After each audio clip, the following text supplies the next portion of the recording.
So, girls, today I just really needed to start a topic with you because I've seen a lot of posts about UGC space, and especially from people who maybe started recently or are having their UGC journey from day one. And I was just wondering like what our thoughts are about it, because sometimes I feel like it's very much simplified and glamorized in a way that everyone sees UGC as such. I've heard a sentence, someone saying that UGC is a passive income, and that hit me. It's not passive, it's the opposite. There's nothing passive about it, babe. Like, so I want to know your opinion. Did you see any of those posts from some creators? And they're amazing creators, don't get me wrong, but you can tell how much work they put into their content, even what they publish on their socials, you know? So I want to know your thoughts. What are the kind of like misconceptions, and what do you feel when you see that someone simplifies it to such a like, you know, Triggered. it's so easy. Yeah. It's just so easy. Yeah. I think that I think it needs to be reframed that UGC, I truly believe this, is a very realistic side hustle. And it is, I wouldn't say easy, but entry to doing it is easy. Yeah. In terms of like, you could No investment. You don't have to have a lot for it. However, it's not passive whatsoever in terms of there's so much admin, there's so much planning, there's so much editing, even the filming of things that goes into it, that it's not passive whatsoever. And I definitely think too, it does get glamorized. And I have seen these posts, and I think it's quite nice because some people will be like, okay, my first 3 months of UGC, and they'll say the little story. I love the ones that are really raw and real, that they're like, you know, I got rejected, I've been getting gifted, I haven't actually been able to get paid collaborations, because then I'm like, that's fixing this mess up that's going on in the industry. I think that, and I think it's not even UGC's fault, I think that marketing in general, social media managers, and that whole thing really kind of poisoned the industry for people being delusional, thinking, yeah, I'll start this and I'll get 5k, I can quit my job, done. 5k months, 10k months. To quickly add here, when you mentioned about the monies and kind of like the mindset that people come into industry with, right? It gets to the point where it's very poisonous for people, for their mental health as well, because when they don't hit those numbers that they're promised, they don't hit those numbers, that's when the real like imposter syndrome comes into play. That quote in comparison is the thief of joy. Like, that's it. It will steal it. And I think too that you do, like, I'm guilty, I'm sure you are too, Nicola, of stuff like I'll see things and I'll be like, oh, I'm not doing enough, I'm not doing this, but then I have to always bring it back to me. I'm like, right, well, I can't burn myself out doing this, because then I'll not be as good at it as what I want to be, because I'll no longer enjoy it. I'm interested too, Maria, what your thoughts are, because obviously you being, it's a UGC platform clip, and obviously too, you see that there, I think you were saying like on another podcast, we were chatting about it, that there was a huge influx in January with like new fresh creators coming on. The influx that you had in January, did you find that a high quality influx or not of creators coming in? No. Since UGC has become more popular and people are learning more about it, and they're just like, oh, I can do UGC as well, you know? Mm-hmm. I mean, when they just hear about UGC, they just type in, okay, what's UGC? And they just learn about it and they see examples and they're like, it's easy, I could do it. So they start probably, I mean, they find us because we obviously were running ads with Clip, and they just start applying, you know. And it's just like, because our ads for creators, we're just running one ad, to be honest, now, and I think we're running just in Australia and the US, because in the UK they're just coming, it's just, I don't know what's happening. Organic it's so organic now. Yeah, I think they're probably coming from our brand ads, to be honest, but still we're not running ads in the UK. But the ad that we're running is are you able to create high quality videos or something like that, you know. So then, I mean, if you have a phone today, yes, you can create high quality videos, right? But it's not enough, right? It's not enough to do the UGC. So yes, I would say it's the first response, right? It's just people can see, and you know that is that kind, because you don't realize it in their applications, right? I mean, you see that they have something they can do about it, but it's not there, you know. And you're just like, oh, maybe they're just at the beginning, or, you know, stuff like that. But then most of them, they will come back and they're just like, oh, why didn't you approve me because I did this and I did that? So they're just very reactive, you know. It's a lot of, I think, and I don't mean this rudely, but there's a little bit, I think, of self-entitlement when it comes to like people being like, I don't have to put much effort in and I should just get this because they got it. Why can't I get it? Whereas it is a craft that like learning, I think sometimes too, which leads me to my next question is, do you think the UGC market is oversaturated? I don't think so. I think it feels oversaturated because there's so many new creators up and coming, and it feels like, oh my God, it's such a big thing now. Everyone is a UGC creator. But I think it's just oversaturated, but not with the right people. I don't know how It's I can cluttered. put it. Yeah, exactly. Yeah. Exactly. Yeah. It just need to have to mix But some yeah, but this is cleaning. the yeah, we need to declutter. Yeah, that sounds quite ruthless, but it's true though, because but that all comes down, I feel like, to what we see on social media, right? Because you wouldn't even think about creating those videos if you didn't see them somewhere online, right? Or True. you know, when we say people find out more about UGC, is actually no, people find out more about like how I made K with like Yeah, in two that's true. days, or and it's just like quite often it now becomes a marketing strategy for those creators who have those digital products, who just want to get Yeah. people to to get Yeah. those. And I feel like it's great that people do it, but just to make sure that, because we are polluting the industry, if the information is not necessarily correct Realistic, yeah. and realistic, and I feel like it does affect our mental health as creators. It affects our like the comparison rate. And because let's be honest, we all compare each other to each other, and it's normal. Let's normalize comparing. You can look at someone's video and be like, okay, they've done such a great job because they're lighting and some, but be constructive. Like, think about what you're comparing, not just being like, oh, she worked with John Lewis and I haven't.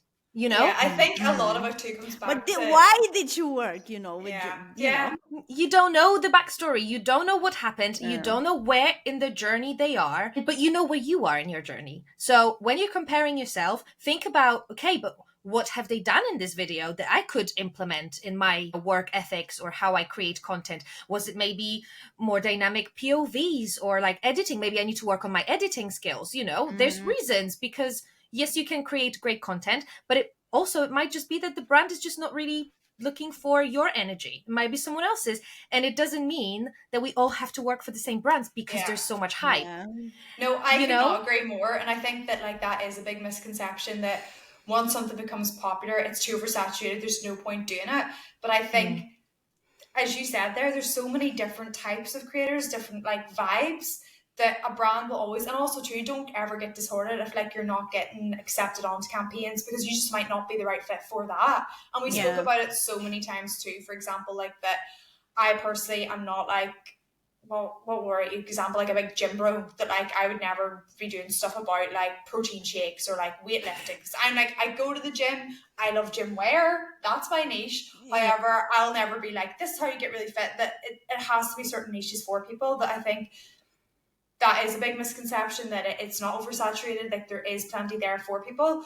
But also too, to kind of pull out another thing you said there, that it's not always just specifically the video, because I think misconception with UGC is the fact it's just sticking your phone up, recording a video, press and send. A lot of time it's like that admin, it's that planning of going on, and even just that interaction, like talking with the brand and like how you're talking with them, your rapport with them and all too. But I wanted another, I suppose, misconception I want to talk about as well, is the fact that a lot of people, and like this is one that I don't even know how to properly go about, that they think if you're pretty or if you look a certain way, therefore you're gonna be this and that, and that's how you got that video, and like completely disregard like the years of work that goes into being able to do it, to edit it and all that. So I want to know, and even Nicola, specifically your thoughts too. Has that ever got thrown up to you, or do you ever feel like that's a big misconception as well? I feel like we've had many conversations about this, by the way, guys, like outside of the podcast, because like we've shared this concern with each other, because obviously we all have friends, we all have families, and we don't even always know what's in their heads when they're like, when we share what we do. But it is a massive misconception saying that, because you are pretty or you like fit a, I don't know, specific beauty standard or whatever, then it will be easier for you. And I feel like there is some like relevancy to it, don't get me wrong. Yeah, But there's at the not same time, naivety. Yes, it's but if, at the yeah. same time, it's extremely hurtful to do it to anyone in the industry where they're actually showing their faces. It's the same with singers or actors, right? It's like, yes, there are a lot of pretty actors, but there's also actors who maybe not necessarily have Fit the that. specific beauty standard, but yeah. Exactly. And they also create incredible art work and stuff, right? Yeah. So I've never personally experienced things from like my family or friends when they said to me, but you're good at this because you're pretty. I've never experienced that. But I've seen some comments under like my videos the brand posted, right? Mm-hmm. When it's like, oh, she's just got a beautiful skin, so it doesn't work. And I was like, cheers, but no, like, Yeah. no, like this is, but it's like, again, it's like a misconception because people obviously watch those videos and they know now because there's more awareness around it that this, has been recorded by someone who does it for a living. But at the same time, it's still like, it just puts that little like It's sting into it the whole is, thing. yeah, and I think like so. I think I've spoken about it before. Like I have had that little comment from a friend said before, like, "Oh, you realize probably for the way you look or whatever," and completely innocent and fine. But I think it minimizes sometimes like the work ethic that goes into it, and it's kind of like, look, you're just doing that silly little thing, and like, okay, yeah, whatever. That it's not actually like my full time job, Yeah. and like No, this is it's, how you make a living and stuff now. So it is like a tricky one, but also too, I think that such a minute comment and they did not mean nothing bad by it, but I think then it nearly did plant the seed that then it makes you overthink everything. You're like, are they all thinking, oh, I'm an idiot, or look at her again, look what she's posting. And it is really that like element of confidence that I can film a video and I doesn't take a flinch out of me, fine about it. And like I've got better now, but it has took years of being able to just be like, yeah, people are going to see that video. Yeah, they're probably going to say, oh, haha, look at you, you're all over this now. That you do just have to have a little bit of a backbone and be like, yeah, it is what it is, and kind of get past that.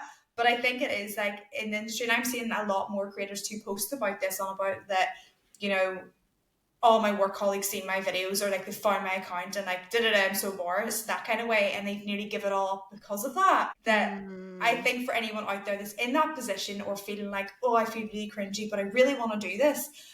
Me and Nicola have both been able to employ ourselves because of this. yeah. Do you know what I mean? Like it ends up just being like that you have to take it back to how have I been able to like make this work for me? And it's not for everyone. And that's fine. And that's fine. Yeah, and it's just like, I think it's, yeah, okay, fine. UGC, we can definitely, this might be like a big misconception because as you're saying, it's your face that you put in there, right? But it can be applied to any job at the end of the day, right? I think now, I hope it's less because I don't know the market now. But I feel like back in the days, yes, people were also thinking about, we are hiring this person because she looks nice and she's just going to talk to the clients, or she's just going to talk to future potential clients, right? I've had that in my previous employment, and that's what There I you was go. running away from. There you go. Yeah. So I mean, because I was a marketing manager before for a company, and I started to realize that, I don't know, I've never had that conversation with that specific person, but I started feeling like I'm taking on events, on specific conversations, on specific meetings because I could change the energy in the room. And by other people, it could actually be seen as like she might be like pretty or younger than the rest of the office. So that's what it is. But actually, no, like I'm actually quite a charming person. You know what I'm saying? Like I'm actually like it undermines like probably it does. It like, undermines your personality because it's like I actually to come across as I come in a business meeting, it actually takes a lot of effort from me. Do you think I really want to talk to you and be so like in it? charismatic, Not necessarily. Yeah. Like I would rather actually just watch YouTube right now. But well, and it's just one of those things that people, when they say something like that, or when they like plant that seed that you start thinking about it, that's what takes that spark away. Because you're starting to think, well, if it is just me being pretty, I might as well just sit and and watch what's going on. I feel like, and it's such a tricky topic to talk about that. But it is such a thing too that I feel like people do undermine that it is work that goes into it, or oh, you're just lucky you just done this or that. But it is so much to it, I think, as well. But I think for people out there that it's like a weird, and I don't want to say like the elephant in the room, like jealousy thing, but there's definitely an element, I think, when I see hate, because I see hate under other UGC creators' brand videos. And I'm always like, that's so mean. Like, it's like needed that people, I think nowadays, they'll internalize this hate, put it out there, and just like, for someone trying to do something that they love, really kind of shit on it. And it's just not a nice way that way, I suppose. But no. Imagine if you have like friend who's a plumber, right? And he started doing their socials because they like want to get new people into their business, or like they just want to show off their work. Imagine if they were getting hate on the work that they've done. Do you think that would affect them or not? Like, there might be a 50-year-old man who does it, or a 20-year-old girl who does it. That would hurt them the same way, because you're you're undermining who they are as a professional. It's the same with the UGC. Not every creator will have those values, obviously, so you don't know how that would affect them. But just in general, like, just hating on someone just on the basis of like hating on someone, that's just wrong in any industry, in any like layer of things. But the misconception here, I think, is that because we're UGC, we're almost treated as influencers. So we're like that people have a right to have their opinion about our looks, or how our flat looks, or whatever the hell I can even think about. But it's just, as Ali said before, it's either you have that motivation to just push through that noise or not. That would just depend how far you're gonna go, I guess. Yeah. And I like, because I had so many thoughts in my head. There were some really good thoughts, but I think I will just say two of them. So one of them is I think we should all try to evolve in general, and like stop thinking about, oh, she has a pretty face, that's why she managed to thrive in UGC world. No, it's not the pretty face. Like, let's stop it. It's the hard work that was behind. The fact that she has a pretty face, it's a bonus, yes, but it's not her fault or his fault or their fault. It doesn't matter. So let's just stop doing that, because that's very ancient thing to do. Yeah. First of all, and then second of all, I think for people to really understand that this is again not about looks and anything like that, just think about the days when, like, modeling, right? Back in the days, you had to have a pretty face and a nice body, otherwise you wouldn't make it, right? At all. But look today, like when I was a kid, like I was like, I wish I could have been like a model, but I'm too short. I'm not tall at all, right? So like I would never make it, because you have to have at least something, right? Like a certain height. Now it doesn't matter. It doesn't matter. It's amazing. Yeah, it's completely changed, which exactly. People want to have like diversity. People want to have different people, because I think the first campaign that was so out of the box, and you should probably know, I think you know this, it was the Dove campaign. That was Real women. Long time, yeah, right? When there were like so many shapes of bodies and colors, and like, you know, different people, like, and you know, it was just like, whoa. And everyone They're was models. like, yeah, but also still like that, like very stupid critical mind of like, what are they doing? Like, they're showing like people that are like overweight, like this is not okay. Like, and I'm just like, but what was the hell? anorexia okay for all those decades? Yeah, exactly. Like, people, like, let's just get real and like stop like doing this like bullshit of like, oh, she did it because she has pretty eyes.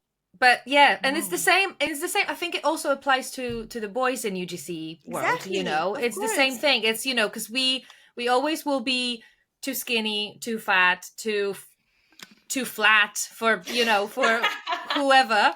And it's like, it's the same. And I think it also affects the boys too. It's like, you know, 100%. if I'm sporty or athletic enough, or it's just all of those things, is that if you do genuinely feel like but I'm only speaking to people who actually think about UGC seriously, not people who are just watching those videos and possibly hating on them. If you genuinely feel like UGC is for you, just do it and start seeing your progress, and start seeing that it doesn't actually matter if you have a little skin on your belly extra, or like things like that. You will see that it doesn't matter, and that's going to grow your confidence. At first you might feel like this, like imposter, like, what am I doing? Like, I'm not made for this. But actually you are made for this. You have It's hands, the you've whole got point of what voice. UGC is. It's real people, and I think that's why Yeah. it is so. We Because like forget. yeah, and it's also true that that's the type of market that I personally think that sells the best now is when it feels so realistic that no one wants like someone that like is so perfect in every way that Yeah. it's unattainable. Like the idea of UGC is to be relatable at its core. It's like relatable selling. How I see it. That I'm like it needs to be. So like for different brands, for different things, you need a huge market for people doing it. That then I think if someone's like, oh, I don't look the right way for this, you literally do. Like that Yeah. is. I think also just then comes down to like it's presentation. Sometimes we talked about this before that people are like, oh, this, that. I'm like, if you like do your makeup or do your hair, if that's what how you feel comfortable, or like wear something that like fits brand colors, it is presentation that way. To like, if you've your lighting, that's a completely separate thing away from like personal looks or attributes. So there's a lot of different elements I think too goes into it. But moving on to another misconception. I couldn't think of the word there. I think too something that's really interesting with UGC is the misconception that sometimes it's not UGC. So what I mean by that is you'll have your videos that are really edited, editorial, that looks like nearly a TV commercial. That I think that gets really confusing in the industry sometimes, that that's a misconception that UGC is not what that is. It's an editorial on a budget, basically. Yes, I think too. And I'm interested to hear your thoughts because ironically, I do know some brands want that. But at the core, I just am interested to hear your thoughts too. Do you think that is or what? Because my personal belief, that to me is not UGC. That is a different This is what I would say. I feel like it would be something else. It would have to be something in between, like obviously like editorial production and UGC, but it's something maybe like user-ish generated content. Or it's like because it's another level of things. And I think again, it's a great example. There is it is a misconception because people are thinking, they're seeing it and they're like, how can like two things so different be called the same thing? And I'm not talking about like a very aesthetic like unboxing video where you have like a nice plant and a candle lit. That's still UGC because if I see a perfume hanging from a tree, or things that are a little bit more and again, some brands just want it, but then it's not. I don't really see that as user generated content, or like thinking about where you. But that's like another layer of the UGC, is that you have to also think, where is it realistic to use that product for someone to actually, to do it? And it's like you wouldn't be cooking in your living room, even though you have a better light in there. No, you have to figure out something else, to make it work. But then with some, it's a tricky one, I think, because it's something I've been chatting for a while about, even too, the fact that there's UGC, but now obviously it is the CGC. So like CGC, but there's also the element of it's getting used as like an in-between for brands of not having to have these higher, like really professional budgets, but still getting that type of content. But then I think it muddies the water for then creators, or even for me. Sometimes I'm like, they'll send me an example, I'm like, that's not what do you expect? It's like not technically UGC, but I'm like, I don't understand what to give here. That it is sometimes confusing. I think it has nearly started becoming an in-between, whereas sometimes it's not straight UGC, it is more editorial that they're after, and it's like a proper ad rather than a UGC.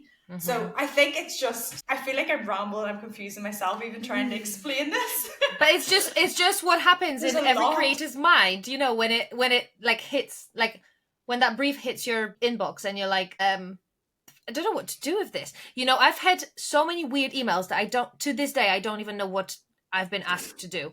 Like Amazon storefront modeling. Oh, yes. Studio photos. There's a lot. I don't know if it's a spam at the minute. I'm getting so many like exactly, or like they're wanting for model pictures for website and all stuff too. So like there's a lot of different streams. I'm like, technically that is UGC, but then I'm like, which I love, because then I'm like, there's different opportunities expanded and opening out. But then it is also sometimes too confusing. And also too, can we talk about the flipping rise of all these spam UGC? Like, I keep getting messaged by flipping Road, and I'm like, unreal, gonna have a wee collab with Road Makeup. And I'm like, it's fake, it's a Gmail account.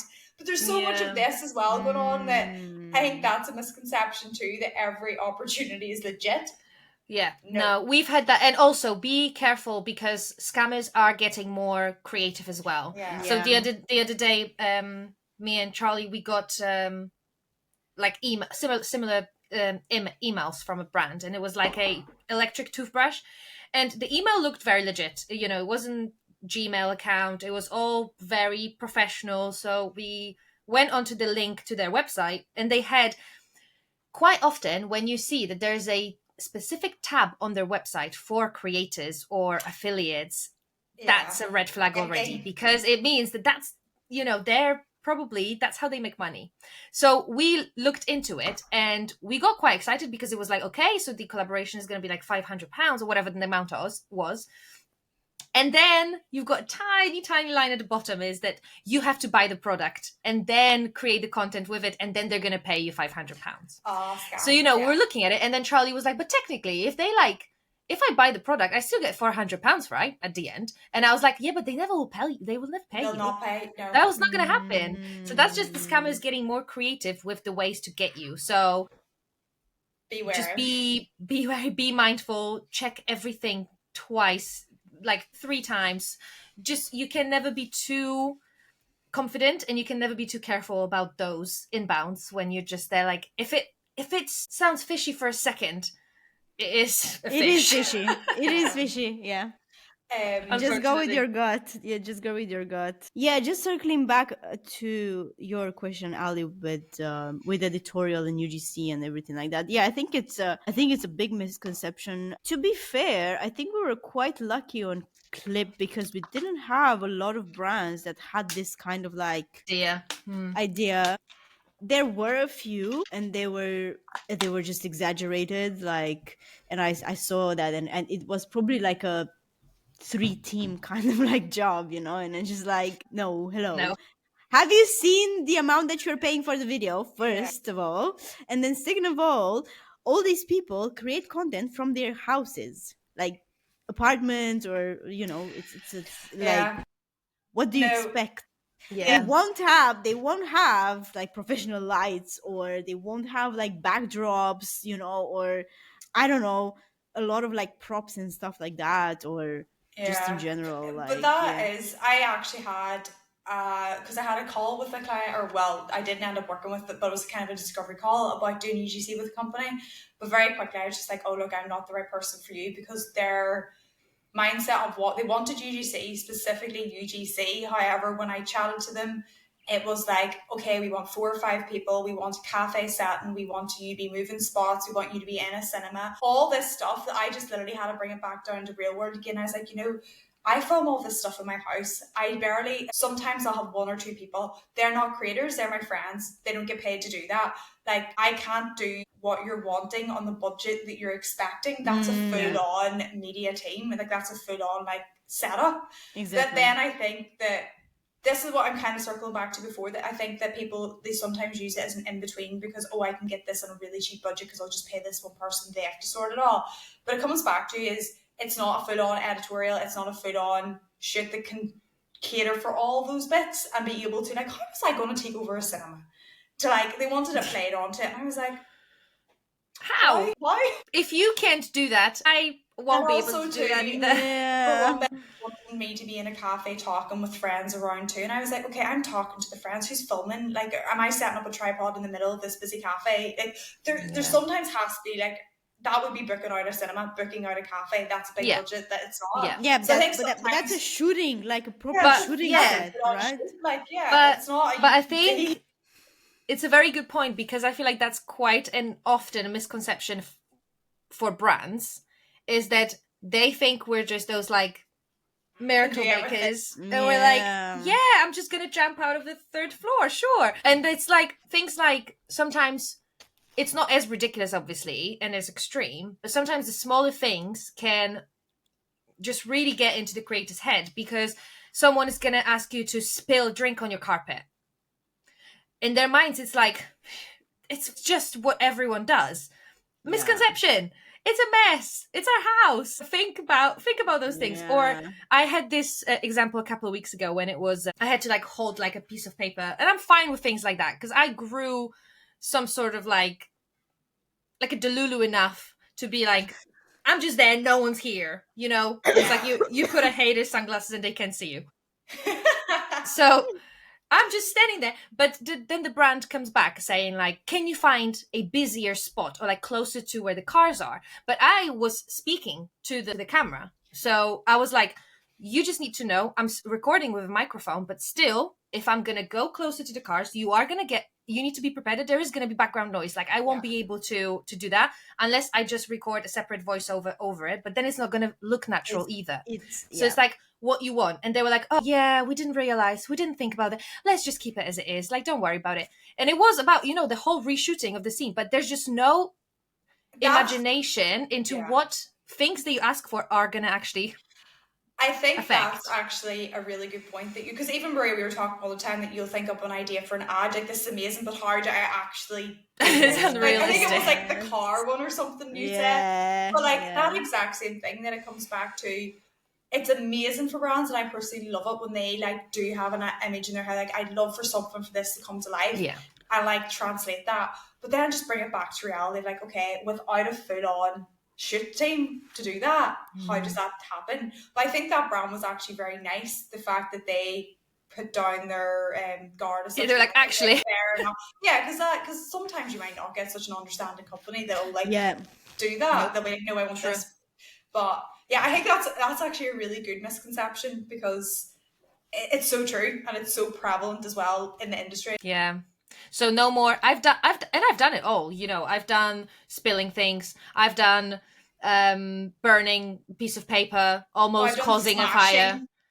Like and that was like I needed to do it once to know that I'm never doing it again. Yeah. Do you know what I mean? Like that. I had to have my lesson when like I literally almost put a curtain on fire. That's what had to happen for me not to do it again. So now when someone asks me to do anything with a lighter, I'm like, I'm sorry, I'm actually scared of fire. I can't. No.